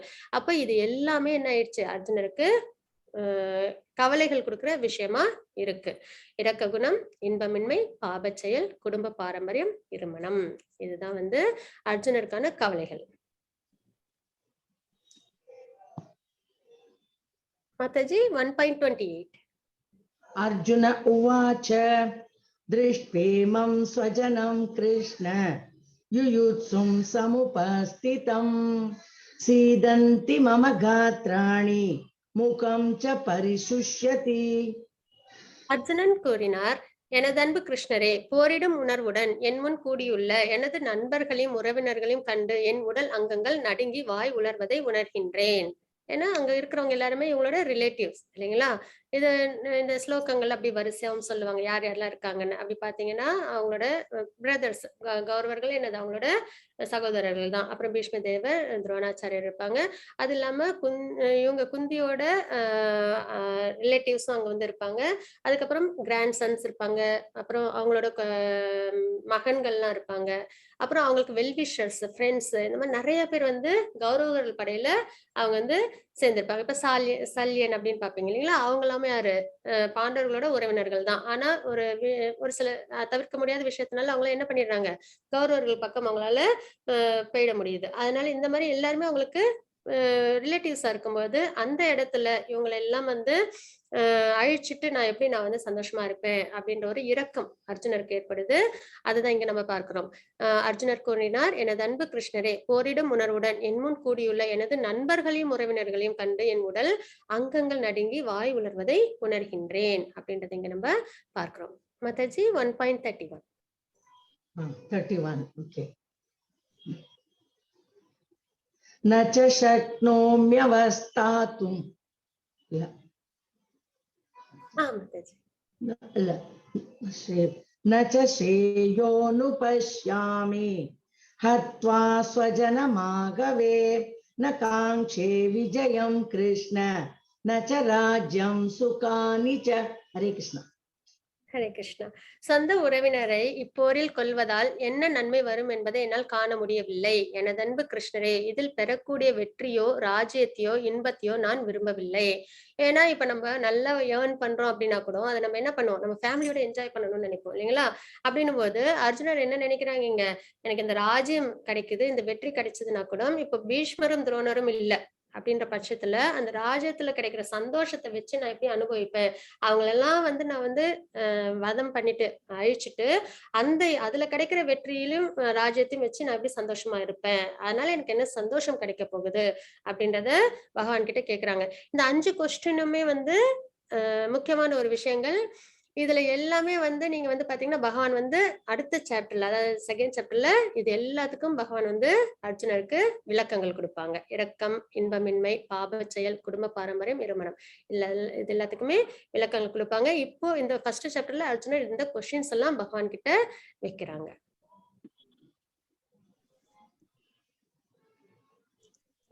மாதாஜி 1.36. 36. Okay. पापमेवाश्रयेदस्मान् हत्यैतानाततायिनः तस्मान्नार्गा वयं हन्तुं दार्धराष्ट्रान् स्वबान्धवान् स्वजनं हि कथं हत्वा सुखिनः श्याम माधव. हरे कृष्ण. ஹரே கிருஷ்ண மாதாஜி. இத்தகைய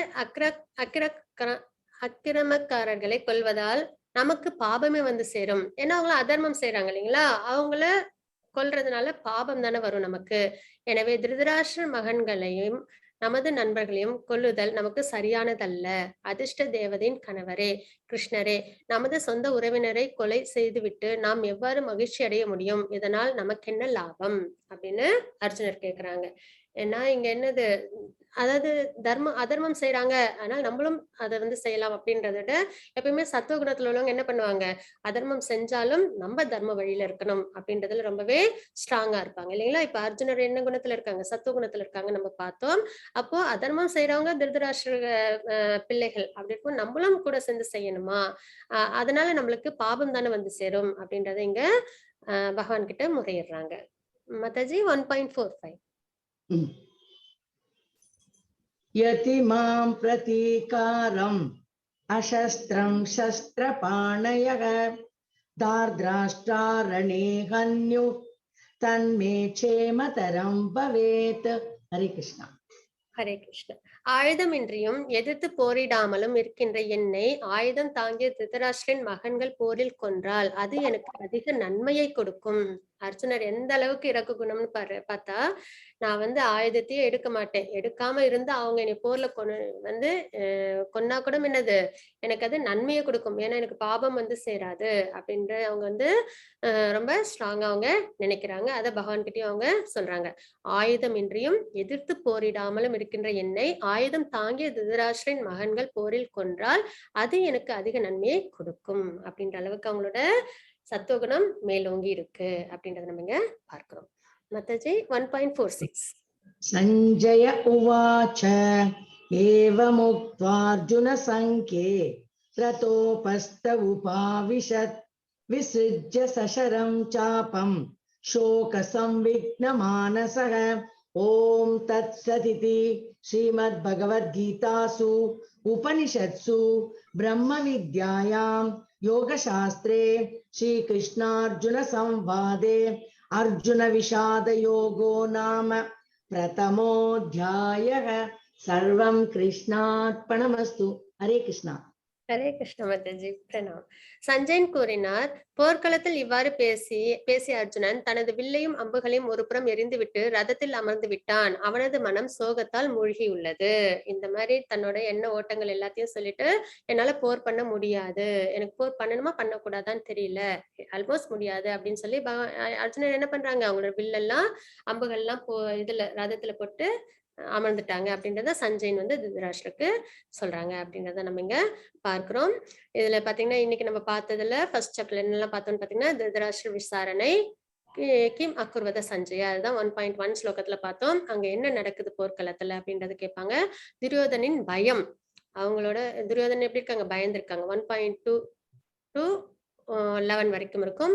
அதுல என்ன பண்ண மகதீம் சமம் அப்படின்ற ஸ்லோகத்தின் மூலமா நம்ம தெரிஞ்சுக்கிறோம். சங்குகள் முழங்குதல் 1.12 to 19 வரைக்கும் இருக்கும். ஹிருதயானி யதாரயத் அப்படின்ற ஸ்லோகத்தின் மூலமா அர்ஜுனனின் கவனிப்பு அப்படின்றது 1.20 to 27 வரைக்கும் இருக்கும். காண்டீவம் ஸ்ரம்சதே ஹஸ்தாத் அப்படின்ற ஸ்லோகத்தின் மூலமா அர்ஜுனன் போராடாத காரணங்கள் என்னென்ன அப்படின்றத 1.28 to 1.46 வரைக்கும் பார்ப்போம். அப்ரதீகாரம் அசஸ்திரம் அப்படின்ற ஸ்லோகத்தின் மூலமா நம்ம தெரிஞ்சுப்போம். இதுதான் நம்ம இன்னைக்கு பார்த்த விஷயங்கள். இதுக்கப்புறம் நம்ம மறுபடியும் நாளைக்கு செகண்ட் சாப்டர் நம்ம பார்க்கலாம். அதுக்கு முன்னாடி யாருமே வந்து எக்ஸிட் ஆயிடாதீங்க. எப்படி என்ரோல் பண்றது கோர்ஸ் அப்படின்றத நம்ம தெரிஞ்சுக்கணும் அவசியம். அப்பதான் குவிசஸ் எல்லாம் பண்ண முடியும். இன்னைக்கு நம்ம சாப்டர் 1 முடிச்சிருக்கோம். வஞ்ச கல்பதருபஸ்ய கிருபா சிந்து பயவச்ச பதிதானாம் பாவனேப வைஷ்ணவேபோ நமோ நமः. அனந்த கோடி வைஷ்ணவேந்திர ஜெய் ஸ்ரீல பிரபாத் கி ஜெய். ஹரே கிருஷ்ணா.